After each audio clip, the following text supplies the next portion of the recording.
All right, Shalom. Shalom. First and foremost, we want to give all praises and all glory to Yahweh Ba'Hashem, Yahushai Ba'Hashem, Rakah Kodash. Double honors to the apostles of Great Millstone who rule well and taught us this truth. That's right. They are the true teachers for the nation of Israel on earth today. And salutation to the Akim out there pushing this truth and sincerity throughout the four corners of the earth and risking their life for Yahweh Ba'Hashem, Yahushai's sake.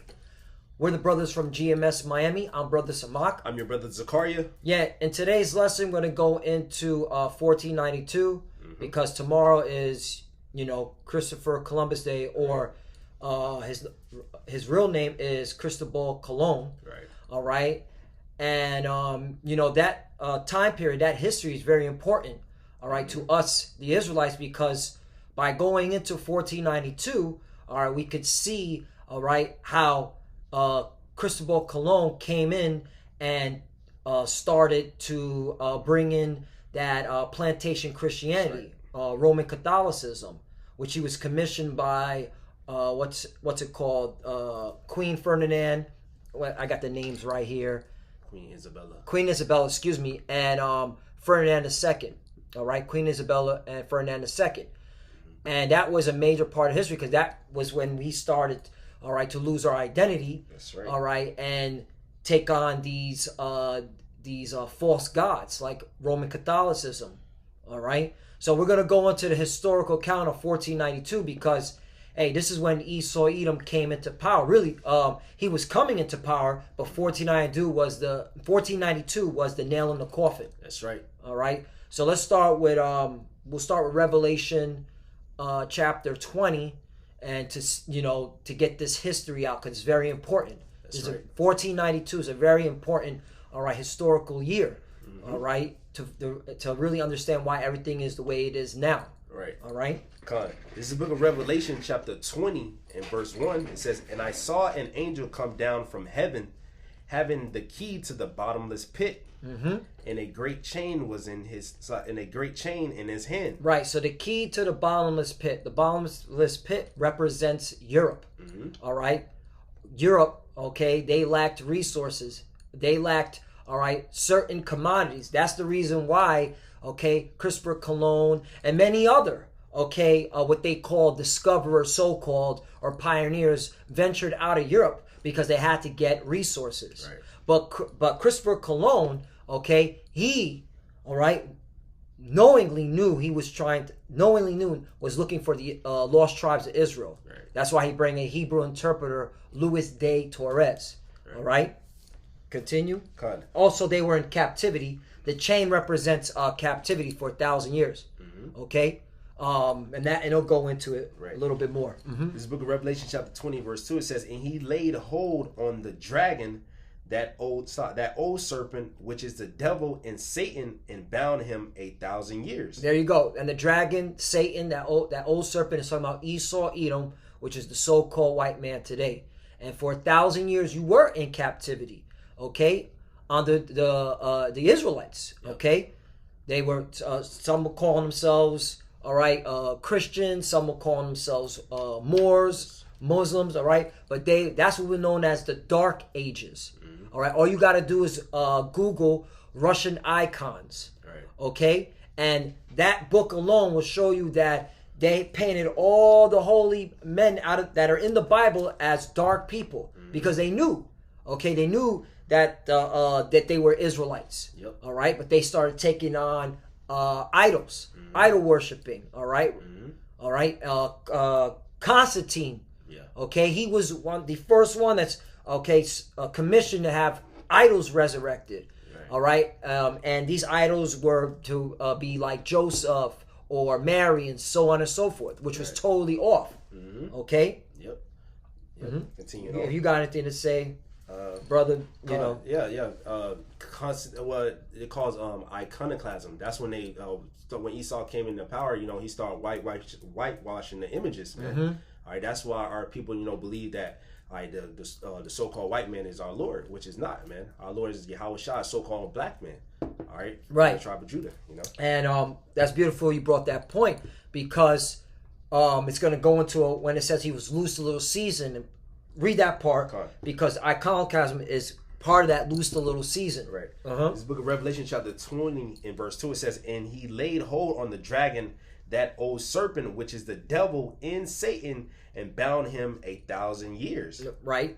You were going to, once again, you're in captivity. You're serving the Israelites. Okay, Jakes. Well, of course, they were going off and calling themselves by different denominations, you know, Moors, so-called Christians, so on and so forth. Mm-hmm. Okay? Yep. Verse 3, it says, and cast him into the bottomless pit, and shut him up, and set a seal upon him, that he should deceive the nations no more. Right. And that goes to show those are the Edomites. Because when they were the Romans, they were deceiving the nations. Okay, and that was when they fell as the Romans. Okay, that's when they stopped deceiving the nations. Yep. Okay, that's when you had the Dark Ages.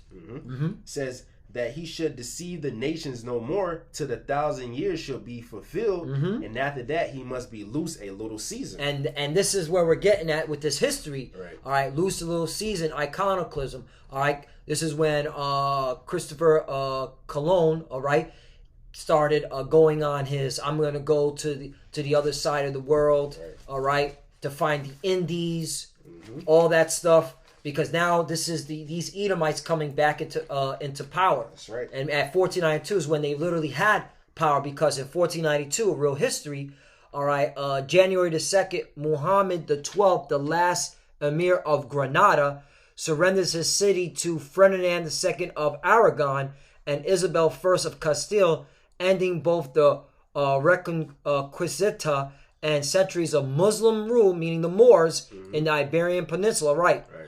And that's when the Spanish conquistadors got power. That's when you had the expulsion of the Jews in Spain. They had to flee, and that's when you had the term crypto Jew. Luis de Torres was a crypto Jew. All right, so on and so forth. Like, this is a very important history. That's right. And that's in the scriptures. But you got to go through history in order to understand this. That's right. And then you have Christopher Columbus being commissioned by Isabel I. All right, to take on that Roman Catholicism, what they got from us. That's the key point. You didn't get this from yourself. You got this from our people, and then to push iconoclasm, because that's when you started whitewashing the images and putting up Chesy, man. Right. All right, because that's another thing that our people can't understand. Esau, he's a counterfeiter. He steals everything from everybody else. Even working the left hand side. The Babylonian customs. They worship Babylon. All these what's it called? Baal and what's the other? Molech. Yep. Those are all Hamite deities, Hamite gods. Right. Those are not your gods. Right. And you just took on those gods and put them on yourself. Right. Or even ancient Egypt. All right, the Egyptians. That's the thing with you Edomites. You still worship so-called black people. Right. You dummy. You're goofy, man. You're a counterfeiter. You're not original at all. Just want to make that point. Going back to Babylon, all the ancient gods. I got a quick precept. This is the book of 1 Maccabees, chapter 3 and verse 48. It says, and lay open the book of the law, wherein the heathen has sought to paint the likeness of their images. That happened during the Greek Empire, and this happened when they came back into rulership. Esau, Edom, which is that same devil. He started putting himself up as the Most High. And started pushing that Christianity on our people, man. He did a lot of killing to our people too. In the name of Christianity, in the name of their God. You got it, brother. Come on. So in 1492, once again. You were loose a little season. You took down the Moors in Granada. That was it. January 2nd, which that ended up being you gaining your power back. All right. And then that same year, Christopher Columbus, April 17th, or Christopher Colon signs a contract with the Spanish monarchs to find the Indies. Quote unquote. Notice how they put quotes in it because they know. Right. All right. With the stated goal of converting people to Catholicism. This promised him 10% of riches found and the governmentship of any encounter. Right. And that's when he was sent out. And him and Luis de Torres, a Hebrew interpreter, to come over on this side. All right. Where did he get this idea to come over on this side? From the Bible. That's right. Because he went to the scriptures. Now, we're going to get, and this is repetition. This is a book called Lost Tribes and Promised Lands. The Orders of American Racism, Ronald Saunders, with a foreword by Michael Dors. Now, this is something your institutions, your universities, all right, your public school institutions will never bring out, okay? Because it doesn't benefit the so-called white man Esau Edom with this history. Right. Because it cuts him, all right, if you were to bring this out. Now, this is Enter Columbus, all right, this is 1492. It says, all his life, Columbus' ideas about geography were permeated with a peculiar religious mysticism. He kept the Book of Prophecies, the Bible, okay, in which he collected quotations mostly from the Bible, often those dealing with isles afar off. The Americas are isles afar off, okay? And where did he land first? Okay, in October the 12th, according to this website, he landed in the Caribbean island, an isle afar off, the Americas. The name he named it, once again, they want to name their lands after themselves. San Salvador, likely Watling Island, Bahamas. Right, an island off the Bahamas, October 12, 1492. Okay? And where did he get this? The inspiration, through the scriptures. Because he knew the scriptures. Because, wait a minute, what you gonna bring out? I was gonna bring out they named the lands after their own. Yeah, bring that out first. Come, that's come. This is the book of Isaiah chapter 50 Isaiah chapter 49 and verse 11. Psalm 49 and 11 says, their inward thought is that their houses shall continue forever, and their dwelling places to all generations. They call their lands after their own names, and that's what Esau do. Whenever he goes in places, all right, he try to name it. All right, started with the Greeks, started with Alexander the Great. All right, and that's that same devil that coming back, doing the same thing all over again. You got it, brother. Con. So, you know what? You can also get out King Solomon. What was it? I wrote it down. Where, because Christopher Columbus and the insiders always knew that the world was round. Okay. That they knew that about the Americas. Okay, because King Solomon. 1 Kings 10. 1 Kings chapter 10, 21 and 22. All right? And King Solomon was a prophet, by the way. That's right. Mm-hmm. You said, okay, I got you. Yeah. This is the book of 1 Kings chapter 10 and verse 21. It says, and all King Solomon's drinking vessels were of gold, and all the vessels of the house of the Lord. I'll read again. It says, and all King Solomon's drinking vessels were of gold, and so all the vessels of the house of the forest of Lebanon were of pure gold. None were of silver. It was nothing accounted of in the days of Solomon. Verse 22 it says, for the king had at sea a navy of Tarshish, right, Hamites, with the navy of Hiram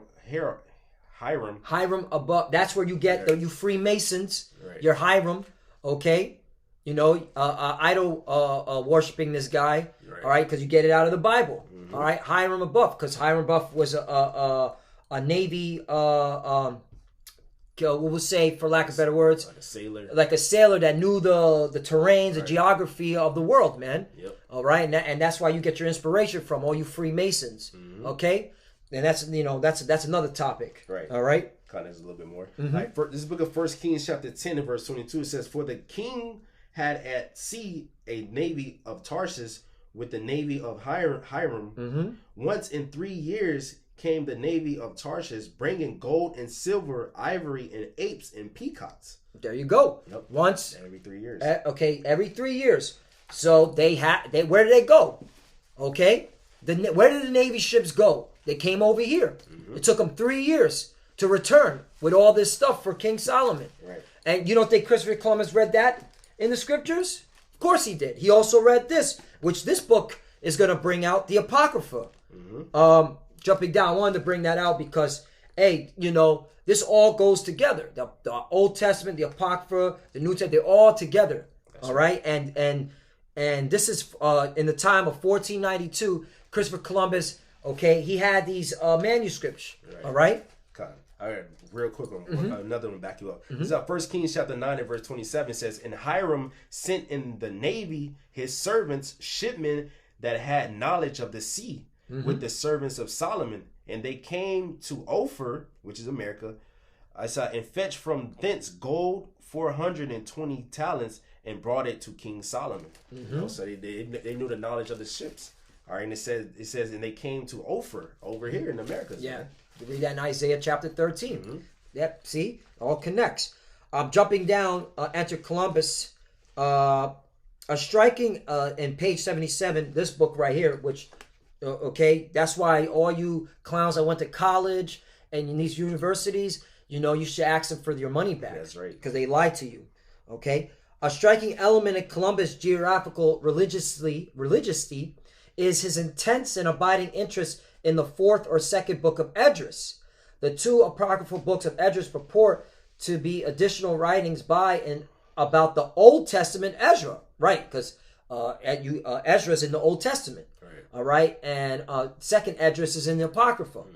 But the 2nd or 4th book is a piece of full-fledged Hellenistic apocalyptic writing that was often regarded with suspicion by the church and just as often embraced by the heretics. Okay, Augustine had given guarded approval to address prophetic claims, and much was always to be made of this by the latter's defenders, and including Columbus. In the marginal notes to Columbus' copy of De Ali is relatively lengthy discourse on 2nd Esdras 6:42, which reads,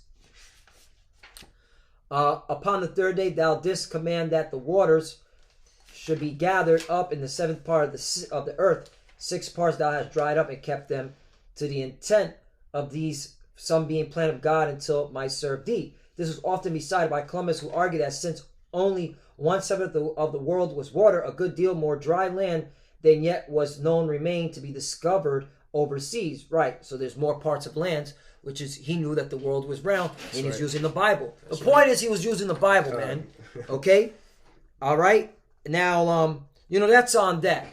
But that was the point. Geography, knowledge of the seas. Right. Okay? Christopher Columbus went straight to the Bible. All right? The source. All right? So for all you, you know, clowns out there. Yeah. That have, you know. Right. Yeah, he was into the Bible. Yep. All right. He was heavily into the Bible, and he was an Edomite, heavily into the Bible, which goes to show you that these elites, the Illuminati, they know. Yep. They know who we are. They know who they are. Right. Okay? If I may bring this out right quick. This is the book of, this is the Guinness Book of Records, 1492, the world 500 years ago. And I got that from like a thrift store, you know, finding old books at a thrift store. And this is about Christopher Columbus right here. All right. On this page is page 6.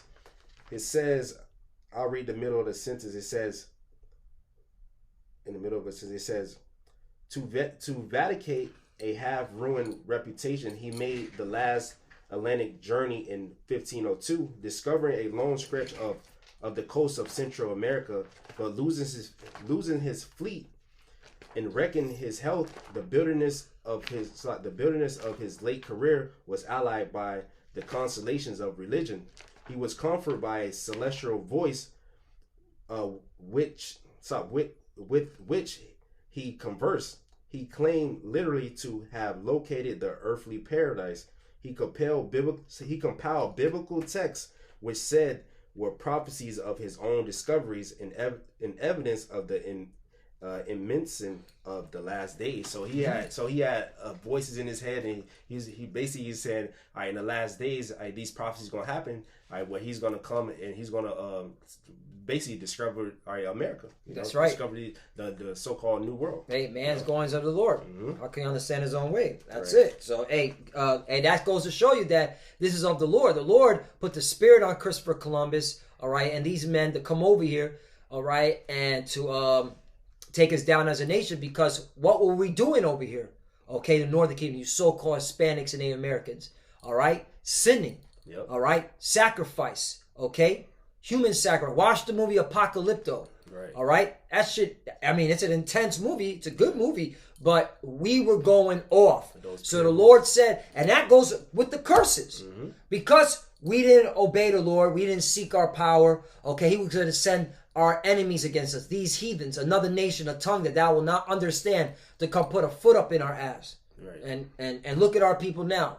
And that's why, every time they try to think they can get up in this world, they can't.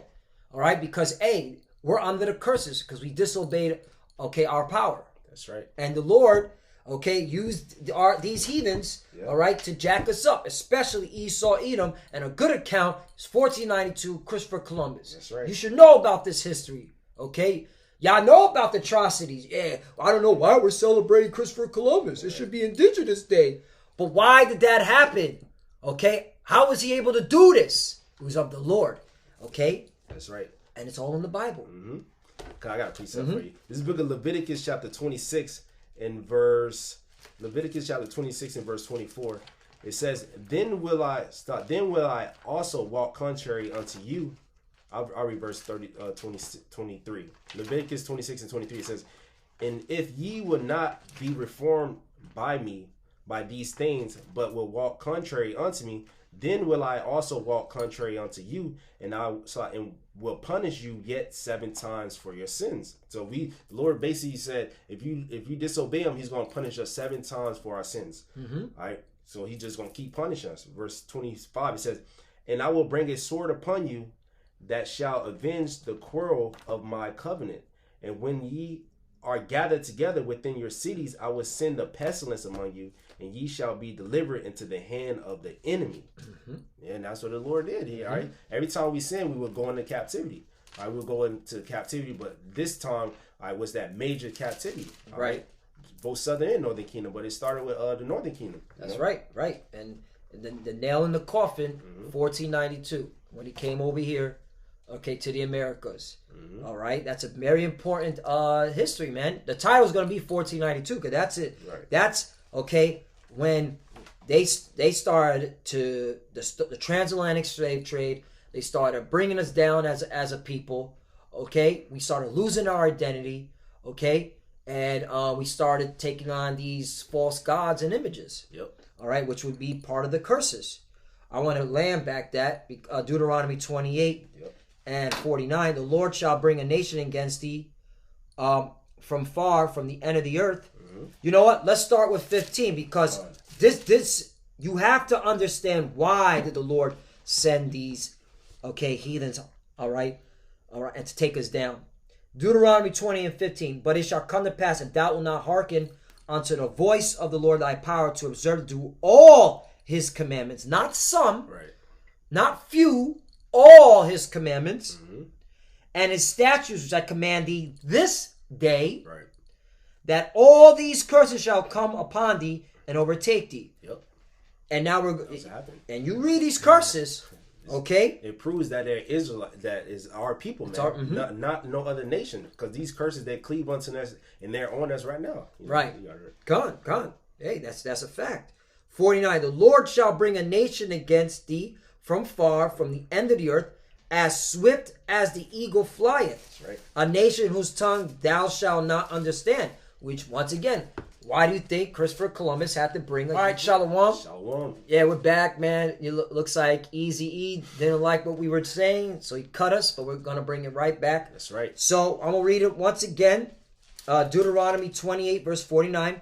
The Lord shall bring a nation against thee from far, from the end of the earth, as swift as the eagle flieth, a nation whose tongue thou shalt not understand. Right. And that's the reason why Christopher Columbus had to bring a Hebrew interpreter, Luis de Torres, a Marrano, all right, because he was an Israelite, all right, and more likely a southern kingdom, right, from one of the tribe, Judah, Benjamin, Levi, all right, who knew the tongue, who knew the ancient customs. Because Christopher Columbus knew, all right, he was an insider. He knew, from my research, a Knights Templar, part of a secret society, he was looking for the lost tribes. Right. Okay? So he had to bring a Hebrew interpreter. Okay? In fact, wait a minute. Where is this at? Where is this at? Right, this is from amuseum.org. It says Columbus second. Is this? Yeah. Right there. Where does it say Right it? here. Yeah, here it is. Yeah. Luis de Torres, 1493. The only known Jew on Columbus' voyage was Luis de Torres, though he had to be baptized just the day before sailing. Torres was born, they of course this Yiddish, Yosef ben Ha Levi Hari, which means Joseph, the son of Levi, the Hebrew. Torres knew Hebrew, Aramaic, and some Arabic. Simon Wiesenthal speculates sails of hope that after the landfall in America, the first words addressed to the natives were Hebrew. See? Even Esau know that, man. They know the history. Like Apostle Tahar said, they know who we are, Yeah. and they know who they are. Yep. You know? Yep. So that I wanted to bring that point out. Okay, this is from the Jewish American Hall of Fame Jewish Museum in cyberspace. This is straight from Amalek's mouth. Right. Okay? So, that cuts that, a lot of this BS that, our people wanted to hide behind.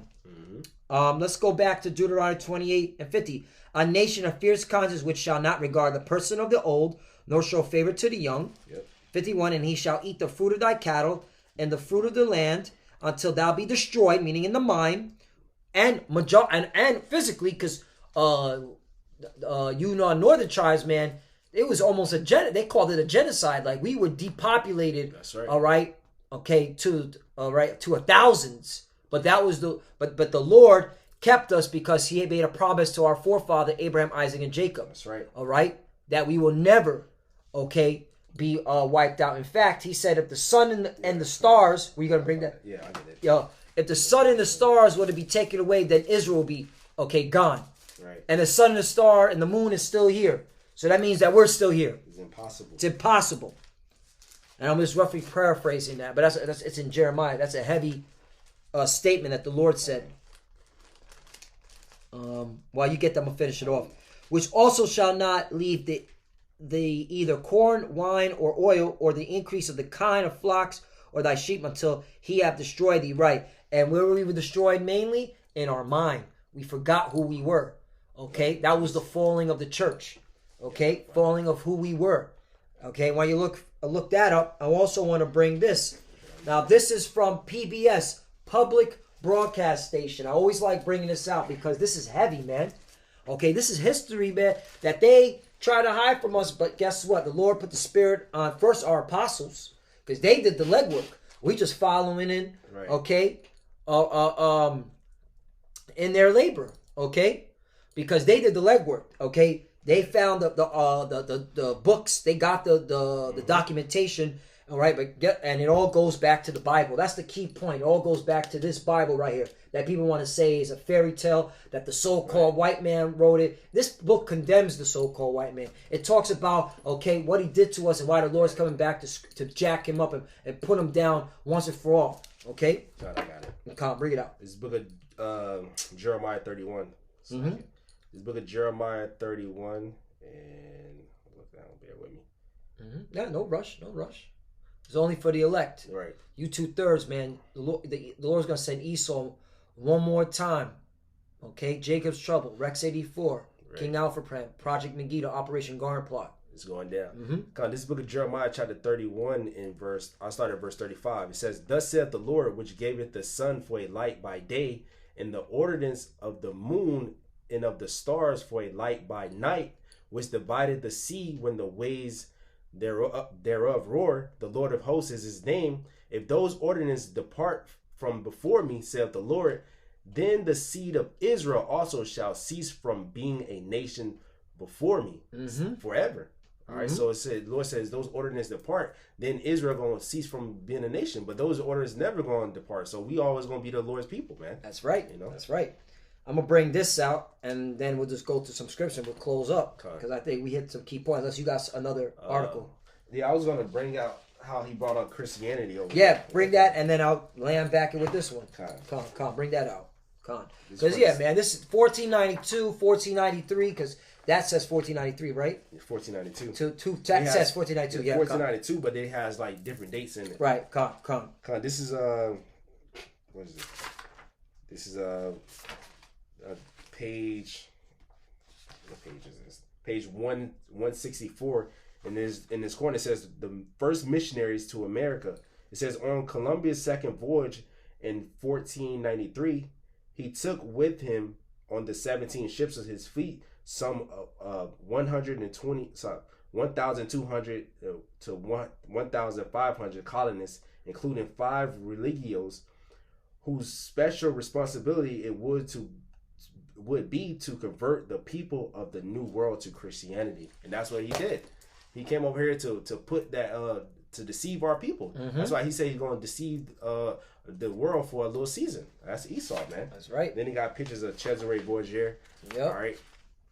All right, that's where they got that image from, which goes back to Serapis crystals. All right, you got it, brother. That's right. And just to land back from this book. Right. All right, this is called, for all you college heads, universities, those that got your degrees, okay? You know, when you write a report, you're supposed to cite your information. Right. And we're citing our information with all these different, documentation and books. You get it? All right? Because somehow, for some reason, once you're done with universities, no more looking shit up anymore. All right?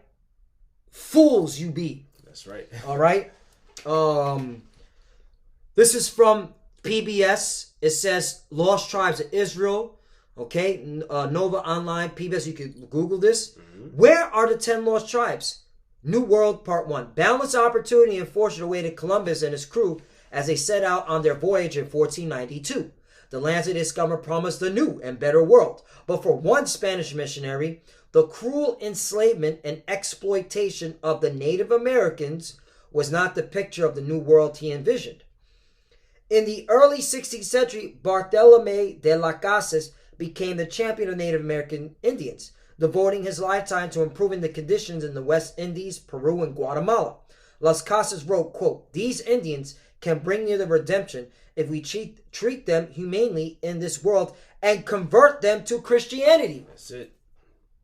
So is Christianity the way? No. La-ah. The water, brother. We are preparing for the redemption of the Western world in the Messianic era. Their conversion is apt. Indeed, as I am convinced, the Indians originate in ancient Israel. Indeed, I can bring proofs from the Bible that they are the lost tribes. There you go. Yep. So this is PBS. Yep. Okay, sourcing. Okay, a Spanish missionary named Bartolomé de las Casas. Right. Okay. All right. The association of Indians with the lost tribes was heard again and again. The report by Portuguese traveler Antonio Montesinos, some 120 years later, aroused remarkable interest. It was a thrilling journey I took in South America. It was a thrilling journey I took in South America. Now that I'm back in Amsterdam, I must share with you some incredible news. There are a Jewish Indian tribe living beyond the mountain passes of the Andes. That's enough on that. Right. Like, come on, man. So they knew. They always knew who he was. So, man. So the question is, why didn't they teach us this in public school? Why didn't they teach us in college or these institutions? Because the reason why they didn't do that is because they were afraid that if we remember ourselves, that they will lose their power. But guess what? Esau, Edom, you couldn't account for the spirit of Yahweh Bashim Yahushai. That's right. The spirit of the Most High. The spirit of the Most High. Okay? We're now, remembering ourselves. That breath of life is back upon us. Yep. That's why you can't stop this truth. It's like wildfire, man. That's right. That's why you see what's happening in the world today. Okay? The wildfires, the earthquakes, the uproars of the people, the volcano eruptions, okay? Yep. All right? These draconian laws. All right, these mandates, because it's all prophecy being fulfilled. That's right. Because once we remember ourselves, the prophecy will pop off like popcorn.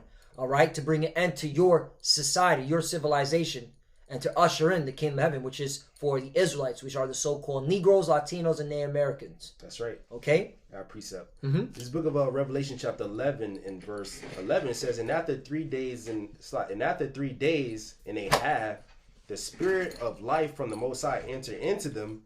And they stood upon their feet, and great fear fell upon them which saw them.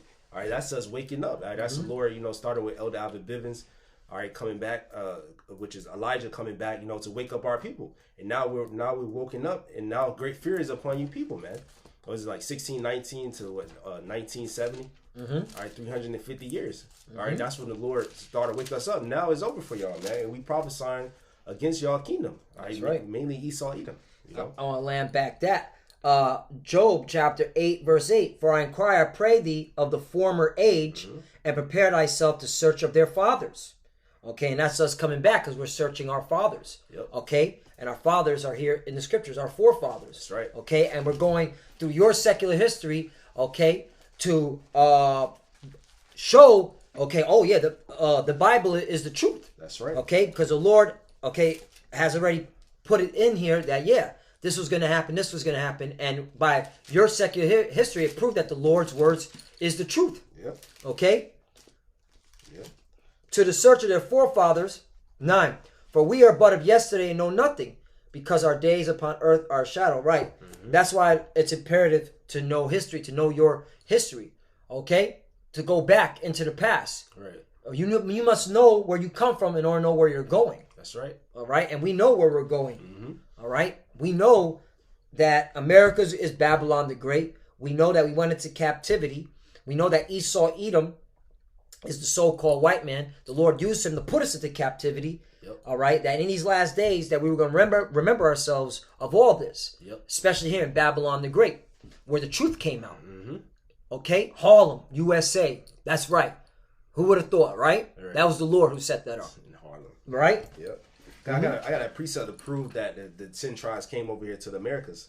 This book of 2nd Ezra chapter 13, because they up here say, how do you know that the Israelites came over, the lost tribes came over? Because the Lord said it in the Bible. That's right. It's 2nd Ezra chapter 13 verse 40 says, those are the 10 tribes which were carried away prisoners out of their own land in the time of Hosea, the king, whom Salmanazar, the king of Assyria, led away captives. Right. So, not going to get it. If you want to go into that history, you got to go to the Old Testament, Right. 2 Kings chapter 17, verse 4 through 12, and explains that. Okay? Right. So it goes to show you how the Apocrypha and the Old Testament are together. That's right. All right? Yep. Continue on. It says, whom Salmanazar, the king of Assyria, led away captives, and he carried them over the waters, and so came they into another land.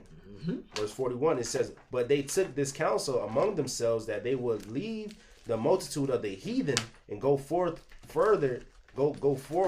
into a further country where never mankind dwelt. So they say they was going to leave, all right, and they was going to go to a country where never mankind dwelt, which is here in the Americas, man. All right, because we brought out the history of King Solomon, how he used to go, with Hiram, how they would go over to the Americas and bring back gold and peacocks and stuff to beautify Jerusalem. So nobody was dwelling here. They would just go over there to get the resources, man. All right, verse 42. So they already knew the route. Verse 42, it says that they might there keep their statues, which they never kept in their own land.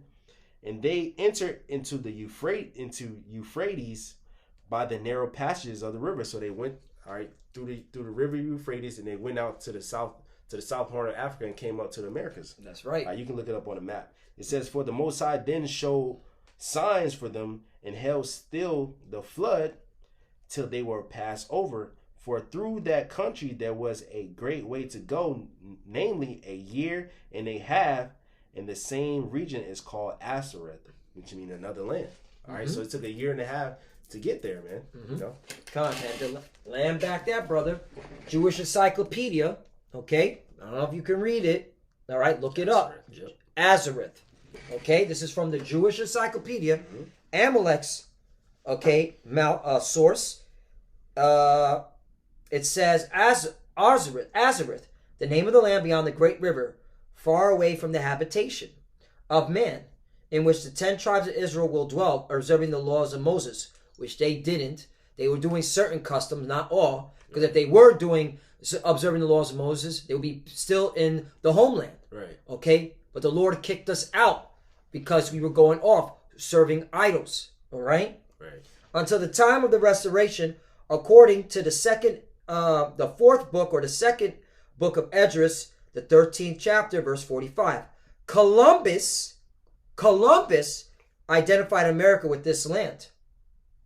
See, asterisk. There you go. Yep. They made it plain. Make it plain. Esau know that. Even Esau know that. They know it. The devil. The Illuminati know it. All right. You want to know what the greatest mystery in the world is? This truth, man. That's right. Who are the biblical Hebrew Israelites? Right. Okay. Who are the biblical Hebrew Edomites? Right. All right. Right. All right. And what's about to happen when the Lord shows up, man? Yep. Okay. And that's why, man, it's imperative to search out your forefathers. That's why the Lord said, okay, he required that which is past. Ecclesiastes chapter 3, verse 15. You know? 1492 is an important historical year, okay, to understand why everything is happening today. And the problem is, most of our people don't care. Right? It's tomorrow's Christopher Columbus Day. What are they doing tonight? Party and bullshit. Yep, Sunday night up. It's a good time to go party and bullshit. Instead of sitting down and doing some research about your forefathers, understanding what the hell is going on in this world. Why, okay, things are happening the way they're happening. Right. I got precept. This book, Colossians chapter 1 and verse 25. It says, whereof I am made a minister according to the dispensation of the Most High, which is given to me for you to fulfill the word of the Most High, even the mystery which have been hid from ages and from generations, but now is made manifest to his saints. So this is a mystery that was hid from generations. Now it's being made manifest. All right. The scripture say the books shall be opened in front of the firmament, and they shall all see. All right, because why? The truth is being revealed. That the truth that was so long without fruit shall be declared. We're declaring, all right, the atrocity of our people and why these things happen. And Esau, Edom, the devil, the so-called white man, which our main enemy, he's being exposed. And now the Lord is going to recompense for what he did. All right, we got punished for our sins. Now you gotta pay for your sins, and you're gonna be double, man. That's right. That's right. Hey, that's balance, man, and that's fair. All right, that's fair and balance. All right, so you got anything else? No, that was it, brother. So yeah, once again, we just want to go into history because tomorrow is that guy's holiday, and that's for the world. Hey, man, this is why. All right, you're going to be judged, man, because the information is out there. All right, we are the biblical Hebrew Israelites. Yep. All right, 1492, Christopher Cologne. Okay. That's an important time period of the reason why we're in the condition that we're in. Yep. All right, and you wicked heathens. Okay, you're going to be judged for concealing this information from us, and you 2/3 here in Babylon the Great that didn't give a damn, that don't care. You're going to be judged. All right, because you didn't care. That's right. So the Lord's not going to care about you when the time of Jacob troubles come. Dark winter is coming. Best believe is coming. You will starve to death. That's right. All right? Judgment is hitting you wicked jakes. All right? Because you're a disgrace. You're an embarrassment. That's right. Yep. And what are you going to say? Now I was just going to close out. Yeah. Yeah, so with that, Lord willing, this lesson was edifying to the elect of the nation of Israel. We want to give all praises, all honor, and all glory unto Yahweh, Ba'Shem, Yahushai, Ba'Shem, Rakakwadash. We want to give double honors to our apostles and elders at Great Millstone, which rule well. And we want to give our peace, greetings, and salutations to all the elect Akim that's pushing his word in truth and sincerity. A shalom and a Abab Abal. Abab Abal. Shalom. Shalom. Yeah.